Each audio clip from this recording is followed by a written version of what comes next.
फलोदी उपखंड के होपाड़ी गांव के लाडले पुलिस विभाग में एडीजी अनिल पालीवाल का नाम डीजीपी डिस्क अवार्ड के लिए चयन होने के बाद शनिवार को प्रथम बार फलोदी आने पर नामदेव छिपा समाज द्वारा भव्य स्वागत व अभिनंदन किया गया।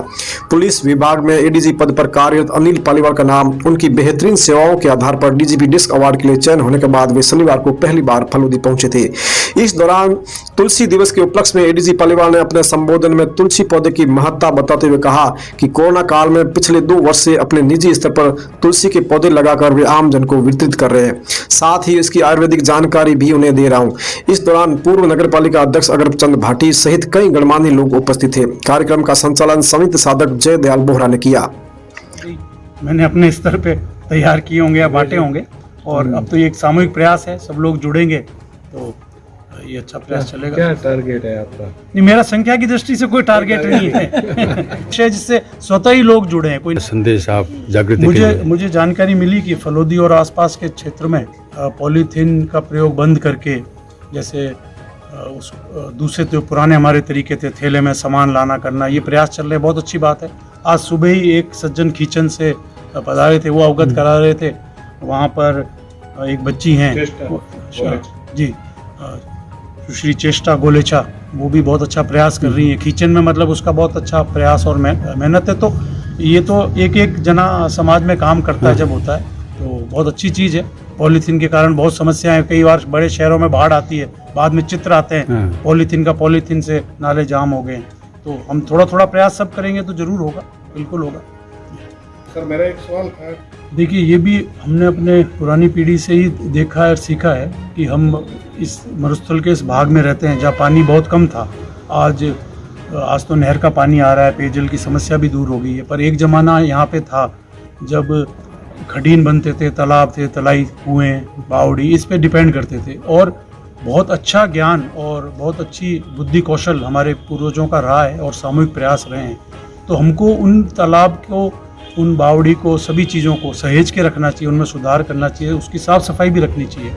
दूसरा, मैंने एक बहुत अच्छी चीज़ देखी है कि हमारे यहाँ पूरे बेल्ट में, आप नागौर से इस तरफ आओ, कहीं भी जाओ, कि तालाब को साफ़ रखना। आजकल तो जैसे कई बार बाहर से आते हैं, जो राज्य के बाहर से लोग आते हैं, उसका महत्व नहीं समझे, तो एक हिदायत का बोर्ड भी लगा रहता है भाई तालाब के उसमें आगोर में गंदगी नहीं करें, ये नहीं करें। तो और एक बड़े ही सहज तरीके से कंट्रोल भी रखते हैं, मतलब कि एक दूसरे को टोकेंगे या कोई बाहर का आदमी भी आया तो ये हम जो साफ सफाई अपने तालाबों की रखते थे, क्योंकि हमारे लिए तो पेयजल स्रोत था, ये हमको हमेशा करना चाहिए। और कई जगह नए स्ट्रक्चर भी हम बना सकते हैं, हमको बनाने चाहिए। लोकार्पण के बाद से वापसी एसी में खड़ी एम्बुलेंस को अब ट्रस्ट के माध्यम से चलाया जाएगा। अस्पताल प्रशासन ने RMRS की बैठक में ट्रस्टी की सहमति के बाद प्रस्ताव लेकर अपने उच्चाधिकारियों को भेजा है। उच्चाधिकारियों की स्वीकृति मिलती है एम्बुलेंस ट्रस्ट को हैंड ओवर कर दी जाएगी। उल्लेखनीय है कि क्षेत्रीय विधायक पबाराम विश्नोई ने कोरोना काल में यहाँ के लोगों की सुविधा के लिए CSC को 20 लाख की लागत की आधुनिक सुविधा युक्त एम्बुलेंस उपलब्ध करवाई थी।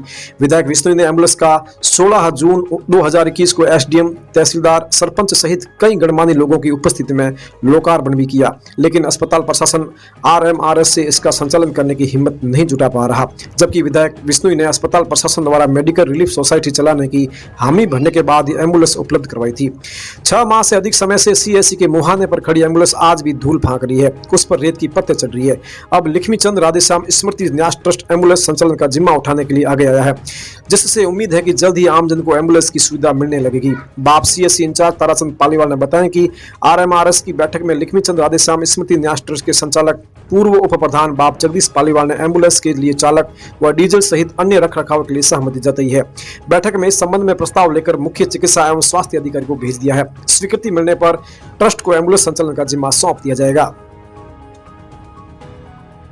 बाप कस्बे में मंडोर चौराहे पर शनिवार शाम ट्रैक्टर पर चारे से भरी जाल में विद्युत लाइनें उलझ गई, जिससे विद्युत लाइनों में आए खिंचाव से 2 पोल गिर गए। सड़क मार्ग सुनसान होने की वजह से कोई अप्रिय घटना नहीं घटी। पोल गिरने से कई घरों की बिजली गुल हो गई। प्रत्यक्षदर्शियों के अनुसार एक ट्रैक्टर चारा लेकर मंडोर की तरफ जा रहा था। ट्रैक्टर पर चारे की झाल की ऊंचाई बहुत ही अधिक थी। बाप कस्बा स्थित ग्राविस उप केंद्र पर चल रहा 2 दिवसीय NGO का प्रशिक्षण शनिवार को समाप्त हो गया। केंद्र कोऑर्डिनेटर साहबाज पठान ने बताया कि 12 संस्थाओं के सदस्यों ने 2 दिन के प्रशिक्षण में अपने अनुभव साझा किए। क्षेत्र में आए अनुभवों पर चर्चा करते हुए संस्था को सर्वग्राही व सम्मानित संस्था बनाने के गुर सीखे। एक दूसरे के साथ प्रेम सौहार्द कायम रखने के साथ भाईचारे बढ़ाने पर जोर दिया गया। प्रशिक्षण समापन के दौरान मनीष बालोटिया, मंजुलता भाटी, रुखमणी विश्नोई, पद्मा, दीपाराम, केंद्र प्रभारी हुक्माराम आदि उपस्थित थे। पवित्र जामोला अग्नि संत आश्रम के श्री महंत भजनदास जी के ब्रह्मलोक सिधारने के 5वें दिन शनिवार को हुए भंडारे में राजस्थान, पंजाब, हरियाणा, दिल्ली व गुजरात आदि प्रांतों से संत महात्मा व अनुयायी पहुंचे। शुक्रवार रात्रि जागरण में बही भक्तिमय भजनों की सरिता में कड़ाके की ठंड में भी श्रद्धालु रात भर जमे रहे। शनिवार की सुबह श्रद्धांजलि सभा में संत रामानंद शास्त्री, संत डॉक्टर गोवर्धन दास, आचार्य भागीरथ दास, जांबा महंत भगवान दास, महंत प्रेमदास, संत शिवदास, संत कृपाचार्य, संत भागीरथ दास शास्त्री, स्वामी बाल किशन जांबा, सचितानंद, सुसेवानंद, संत जुक्तिदास, संत रघुवर दास, संत आनंद प्रकाश सहित कई संतों ने श्री महंत को श्रद्धांजलि दी। संतों ने श्री महंत भजनदास को एक सुलझे संत की उपमा देते हुए कहा कि उन्हें झूठ से बहुत घृणा होती थी। वे मुंह पर सही बात निडर होकर कहते। उन्होंने विष्णु समाज के अलावा हिंदू समाज के सभी जाति बिरादरी के लोगों को एकजुट रहने की सीख दी थी। श्रद्धांजलि सभा के बाद पहल लिया गया। पहल के बाद महाप्रसादी का आयोजन हुआ। बाप कस्बा स्थित राजकीय उच्च माध्यमिक विद्यालय के खेल मैदान में शनिवार को जय भीम SC ST क्रिकेट प्रतियोगिता सीजन 2 शुरू हुई। प्रतियोगिता में 32 टीमें भाग ले रही है। प्रतियोगिता का उद्घाटन मैच फलोदी व बड़ी सीट के बीच खेला गया, जिसमें फलोदी की टीम 6 विकेट से जीती। उद्घाटन समारोह को संबोधित करते हुए कल्याण सिंह की सीट ग्राम पंचायत सरपंच केशुराम मेघवाल ने खेल को खेल की भावना से खेलने को कहा, साथ ही आपसी प्रेम और युवाओं को समाज में व्याप्त कुरीतियों व बुरी लत से दूर रहकर एक अच्छी मिसाल पेश करने का आह्वान किया। इस दौरान भेराराम मकवाना चाकू, पटवार मंडल अध्यक्ष डाल सिंह गोठवाल, पूर्व उप सरपंच कुंदन मेघवाल, पूर्व उप प्रधान नक्ताराम मेघवाल, ओमाराम जयपाल, ग्राविस व्यवस्थापक बाप हुक्माराम पवार, गंगाराम चौहान, मांगलाल जनागल, पटवारी अवधेश मीणा व जितेंद्र मीणा, ग्राम विकास अधिकारी पद्माराम मेघवाल, अमृत महादेवपुरा, गणपत भाट, नारायण राम मेहरा, मांगलाल अध्यापक, रामचंद्र पवार, कमलेश दैया, अशोक दैया, मगराज गर्ग, महेश जी नगर, फूसाराम पवार, रोहित पवार सहित कई खेल प्रेमी उपस्थित थे।